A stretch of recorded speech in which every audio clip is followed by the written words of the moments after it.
Hello, my name is Josie Soderbeck and I'm in 10th grade. This experience had such a big impact on me, not only in my faith, but also in my life. Getting to see a community different from my own and the way that they live really left an impact on my heart. I met so many new people and made so many memories. One of my favorite days was Sunday, when we went to church at the Dwelling. The Dwelling is so different than any church that I have been to. There are no pews. Instead, the front had couches and the rest was filled with tables and chairs. Not only was the seating different, but the communion was one loaf of bread that would get broken off and dipped in the wine. Monday was the first day that we were split into different groups. On that day, we went on a pilgrimage. This was where we got a scenario and walked around the city, going to the places and doing the things that someone in that position would do. Our group was going through what a person would do if they had just gotten out of jail and only had so much time to get their mental health medication. In the end, we wouldn't have been able to get the prescription in time. This really let me step into someone else's shoes and see a problem that real people face. On Tuesday and Wednesday, my group went to Horizons, a residential facility for people of any age with disabilities that need extra care. We spent the first day doing crafts and other activities with some of them. Then the next day, we went to a new building and did different activities with residents that are going to be moving into that building when it's ready. This experience was really eye-opening, especially because most of the residents are nonverbal.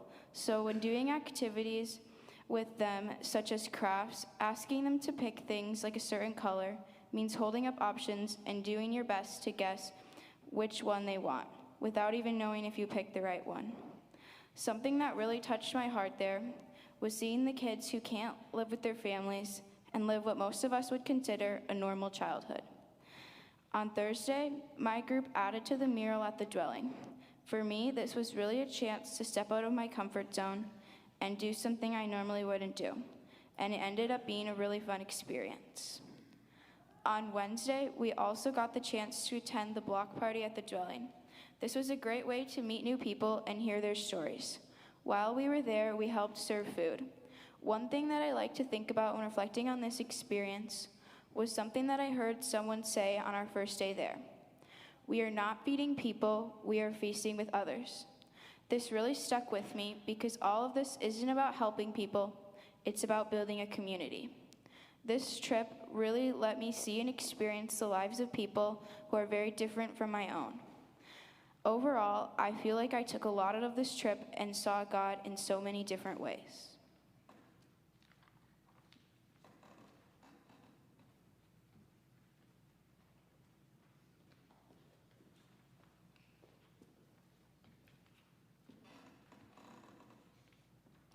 Hello, my name is Briar Lamb, and I'll be a sophomore at River Falls High School this school.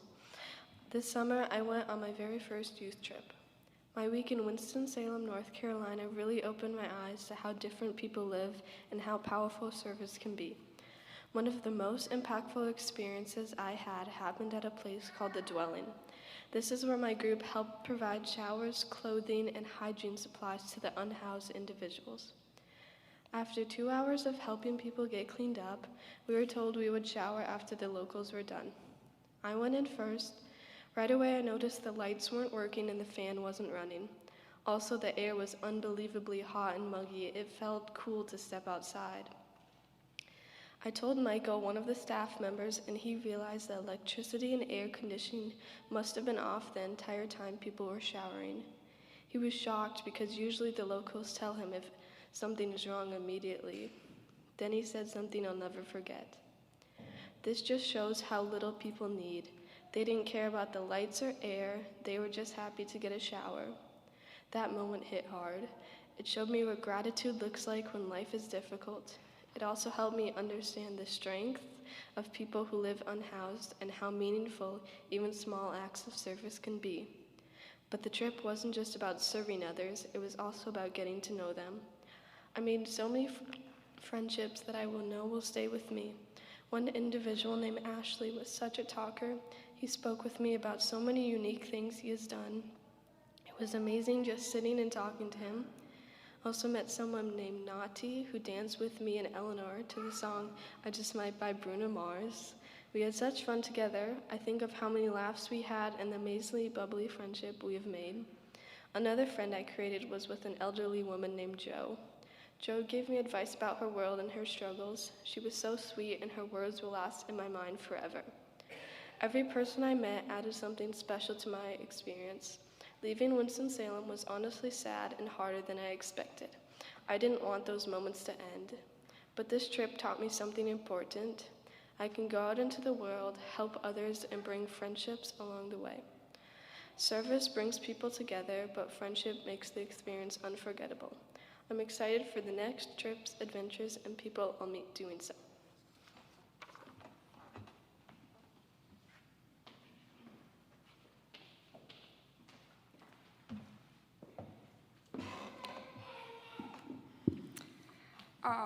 Hello, I'm Miranda McClagan-Maccabee, and I'm going to be a freshman in college. Before this trip, I thought I understood what it meant to serve others. I thought we were going to North Carolina to help the people who needed us, but looking back now, I couldn't have been more wrong.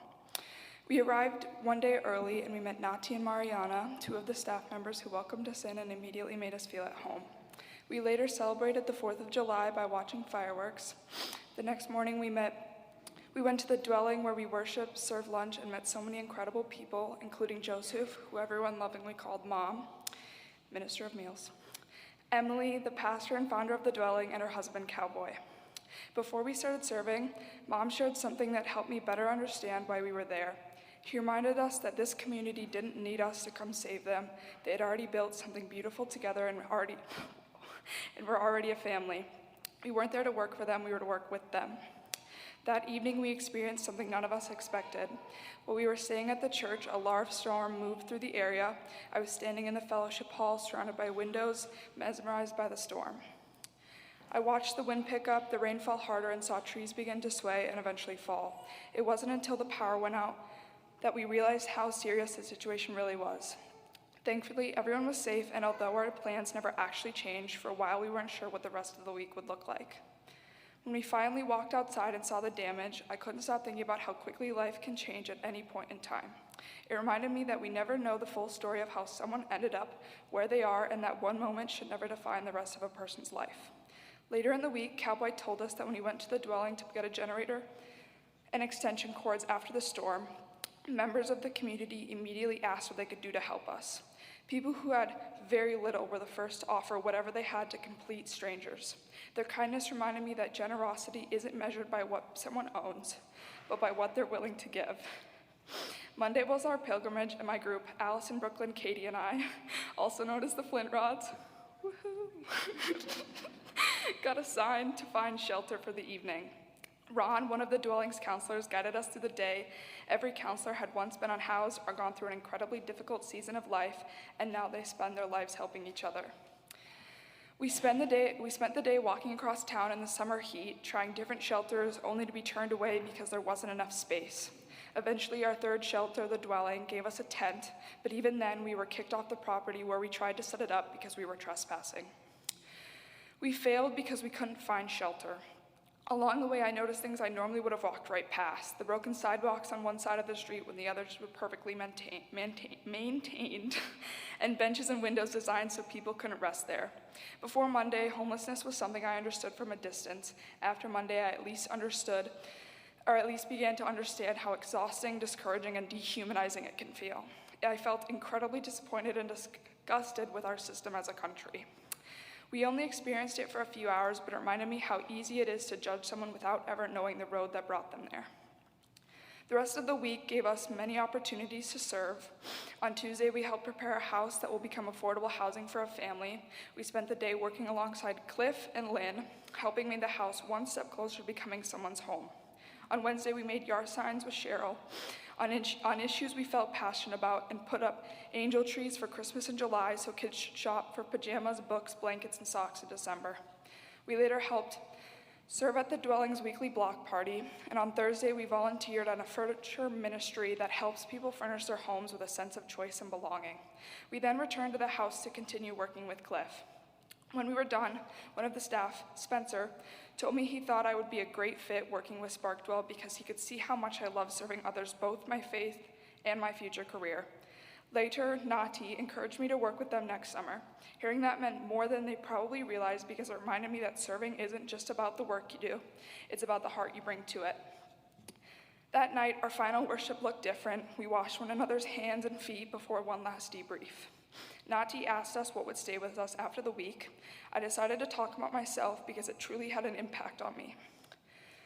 Most people there knew I was going to school for law enforcement in the fall. Throughout the week, especially after Monday's pilgrimage, I found myself questioning the career I had dreamed about for years. I was scared to tell some of the people we met what I wanted to do because I didn't know what experiences they had with the police and how they might see me. I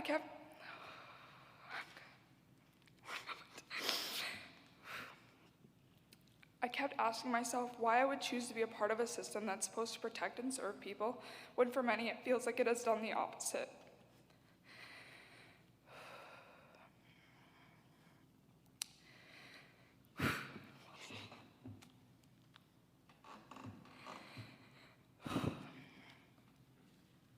But somewhere in those moments, I realized something. This trip didn't make me want to walk away from my dream. It reminded me why I have it. Oh my God. So sorry.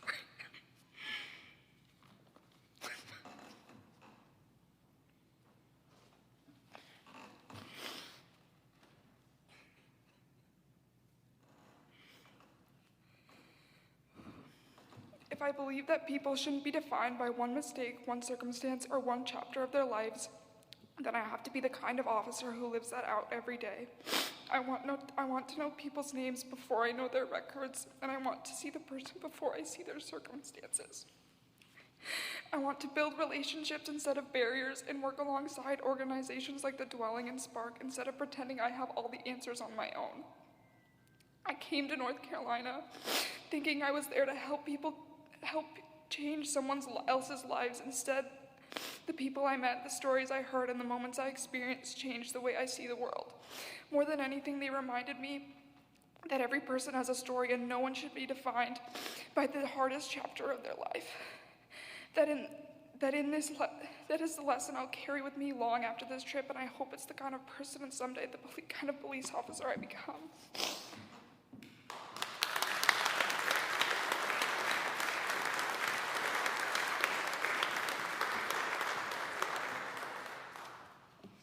We love you, Miranda.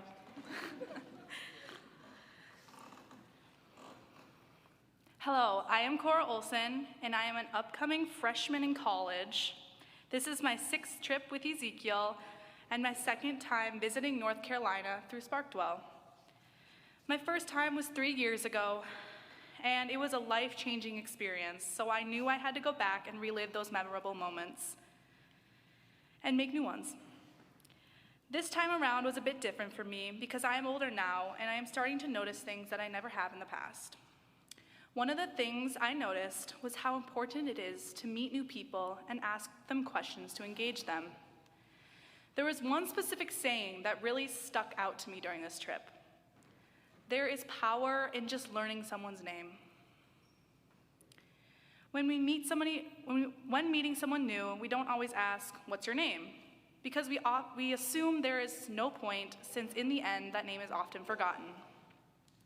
I learned, though, that there is a feeling of understanding and calling out and knowing someone's name. Speaking someone's name offers a deeper connection with another person rather than just being complete strangers. Following up with actual questions and conversation makes a person feel important, valued, and loved. What was most significant to me on this trip was learning about the limitations individuals have. I remember on the first day walking through Winston-Salem on our pilgrimage journey, there were facts I heard that were unsettling to me because of the limitations they placed on people who are just trying to survive. I think about how tired some people might feel during the day, especially when it's hot and they are spending their nights on the ground. and how they must wish for a place to lie down and rest. The bus station is a place that attracts many people because it's one of the only public restrooms and sources of Wi-Fi throughout the whole city. There, though, at the bus station, people aren't able to rest comfortably. The seats inside are specifically designed with bars between them, so people must sit alone and nobody can lie down. Additionally, a 40-minute time limit is enforced, and when that time period ends, they are kicked out. We saw this happen to a person while we were waiting for a bus. What's so unfortunate about this idea is that unhoused individuals have nowhere to go when they need a place to feel comfortable. Another example of this is the metal spikes that are built on the outdoor windowsills of the buildings downtown to keep people from sitting down and resting. What this pilgrimage taught me about was how there really is no way to feel safe and comfortable, as well as that there is quite literally no way to win when majority of the opportunities are limited and time is running out. During this trip, someone said that the systems aren't broken, they are actually working exactly like they are supposed to work and to keep people from being equal. This trip brought not only tears, but also joy. There were occasions when time seemed to stop and sadness overpowered me, but there were also moments when time felt slow and happiness overcame me. Seeing the strength in the dwelling community was beautiful, because even though they have so little and struggle so much, they have each other, and in that, they have a reason to fight. I am so glad I got to spend my last trip back at the dwelling, being reminded of the power of friends and faith with the people I know best and love. This trip filled me with a sense of belonging and hope. God is good indeed.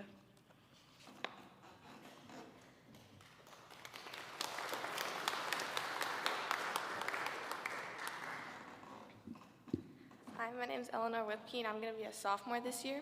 This was my first trip with Ezekiel, and I was in the Torches group with Vicky. The service work we did was gardening and painting a part of a shed.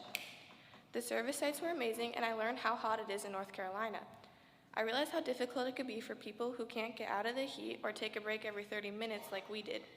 But one of the main things I took away from this trip was the friendships and connections I made. On our pilgrimage, my group was with a counselor from the dwelling named Jess. I loved watching Jess as we walked down the streets. She said hi or started a conversation with just about everyone we passed, whether she knew them or not, and they did the same right back. I'll never forget when we were waiting at the bus stop and met the two funniest people named Daryl and Mike, who had been best friends since childhood. They were going back and forth and we were just cracking up. I got to see Daryl again at the block party at the dwelling, which I was really hoping for. The experience was eye-opening, and I keep thinking about it because something I heard someone say was, "A stranger is one hello away from being a friend." I feel like that is one of my biggest takeaways from the trip, along with the friendships we made with the staff, college staff. Every night we would stay up and play games with the staff, Spencer and Nati, or as we named them, Spencerella and Tati. We had so many jokes and loved hanging out with them. One afternoon when we were hanging out at the church, Briar and I asked Nati if he would make up a dance with us. We made one to the song I Just Might by Bruno Mars and performed it at the block party and before one of our send-offs in the morning. It was also one of my favorite parts of the trip. We even bought matching bows to put in our hair, including Nati. I really didn't think it would be so hard to leave, but to this day, I still want to go back. I'll never forget what I've learned on the trip and the people I met.